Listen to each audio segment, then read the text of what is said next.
नमस्कार। तो एक बार हम फिर हाजिर हैं कथागार में एक और नई कहानी लेकर। तो आज मैं आपको कहानी सुनाऊंगा कि श्री कृष्ण भगवान ने कैसे अपनी देह त्यागी थी, कैसे ये शरीर छोड़ा था, कैसे ये मृत्यु लोग ये पृथ्वी छोड़ी थी। जनरली जो अवतार होते हैं या जो योगी लोग होते हैं वो समाधि लेते हैं और समाधि में अपने प्राण छोड़ देते हैं, देह त्याग देते हैं। कृष्ण जी के साथ ऐसा नहीं हुआ था, उनके साथ कुछ अलग हुआ था। तो मैं आज आपको वो कहानी सुनाऊंगा कि उनके साथ क्या हुआ था और क्यों हुआ था।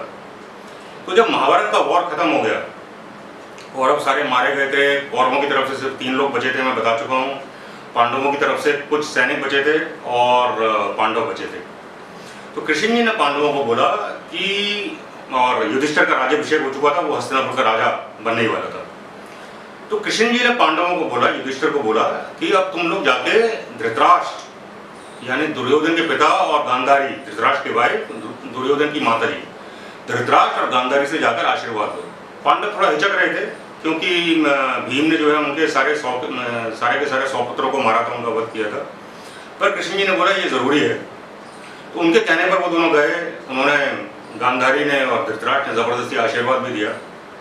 तो वो कहानी मैंने सुना रहा हूँ। तो cut the long story short, तो कृष्ण जी गए फिर गांधारी से मिलने। जब कृष्ण जी गांधारी से मिलने गए एक बार द्वारका जाने से पहले, कि उन्होंने बोला कि मैं द्वारका जाने से पहले आपसे मिलना चाहता था, तो गांधारी ने उनसे एक ही सवाल किया कि ऐसा क्यों हुआ, आपने ऐसा क्यों होने दिया। महाभारत का वॉर आप चाहते तो थम सकता था, नहीं होता। आप चाहते तो मेरे 100 के 100 पुत्र आज जीवित होते, आपने ऐसा क्यों होने दिया।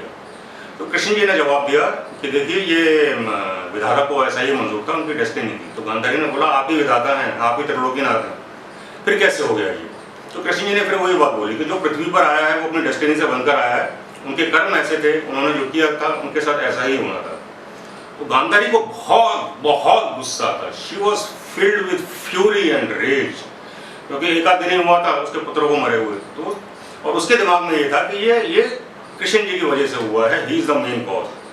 तो उन्होंने कृष्ण जी को श्राप दिया कि मेरे सतीत्व में जितनी पावर है, अगर मैंने सिर्फ अपने पति की सेवा की है, तो सारे के सारे पावर की, एनर्जी की को इकट्ठा करके मैं आज आपको ये श्राप देती हूँ कि जैसे मेरे 100 पुत्रों का वध हुआ है, जैसे मेरे 100 पुत्र मारे गए हैं अनाथों की तरह, और जैसे मैं आज विलाप कर रही हूँ, ऐसे आपके बच्चे, उनके बच्चों के बच्चे, आपका पूरा वंश मारा जाएगा। आप अकेले रह जाओगे और आप भी उसी भांति मरोगे जिस तरीके से मेरे 100 पुत्र मरे हैं, एकदम निर्बल अवस्था में।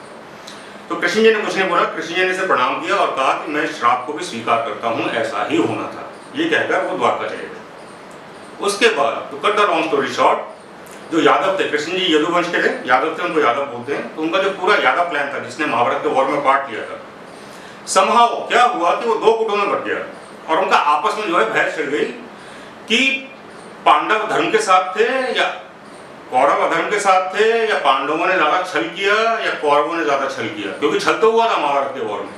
भीष्म पितामह के मरने के बाद बहुत छल हुआ था। अभिमन्यु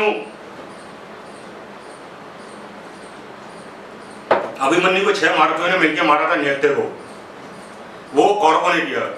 द्रोणाचार्य को जब वो अपने अस्त्र शस्त्र छोड़ के बैठ गए थे, युद्ध भूमि में उनका सर काटा गया, और ऐसे बहुत छल हुए थे।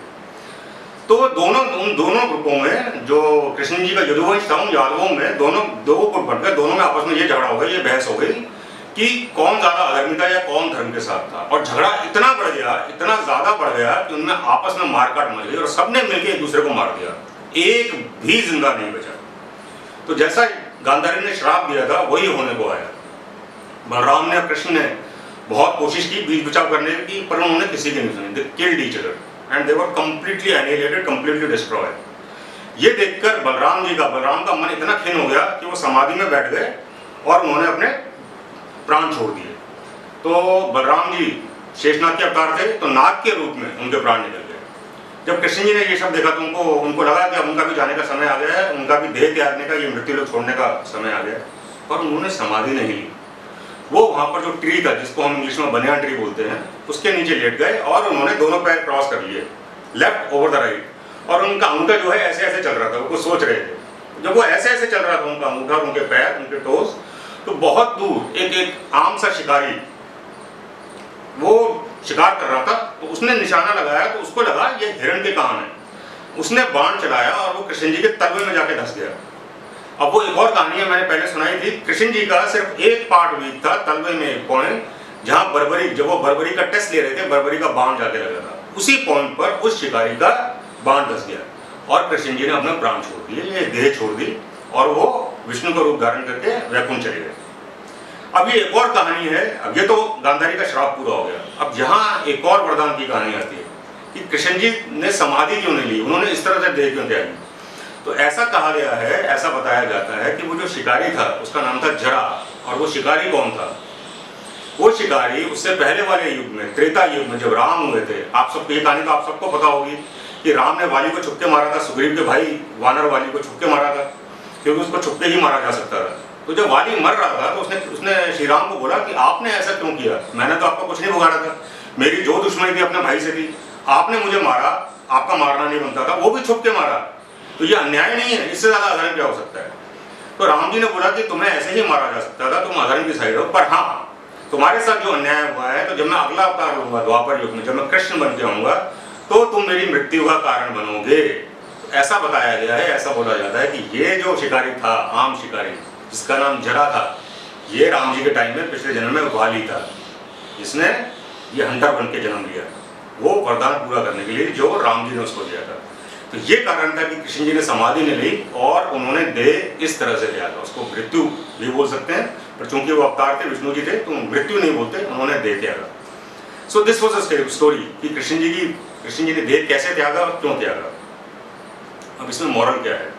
अब इसके छोटे छोटे मॉरल हैं। एक तो ये है कि जब अवतार, वो राम हो, कृष्ण हो, कोई भी हो, जब मनुष्य का रूप लेके आते हैं तो वो मृत्यु लोक से बंधे होते हैं, तो मृत्यु होना आवश्यक हो जाता है, चाहे उसको देह त्यागना बोले या जैसे भी बोले।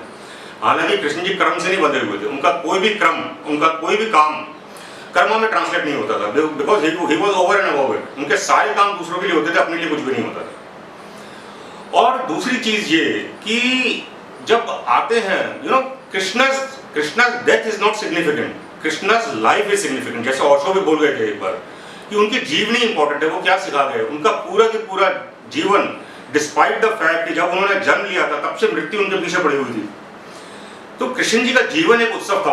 वो सबको यही बता गए थे कि Krishna ji himself was a dancing religion, जैसा ओशो भी बोलते हैं। और वो ये बता के गए थे कि ये जीवन एक वरदान है, उत्सव है, इसको उत्सव की तरह ट्रीट करना चाहिए। तो उनका पूरा जीवन ही उत्सव था, despite whatever was happening in his life. तो हम लोगों को ये जो जीवन मिला है, वी शुड बी ग्रेटफुल।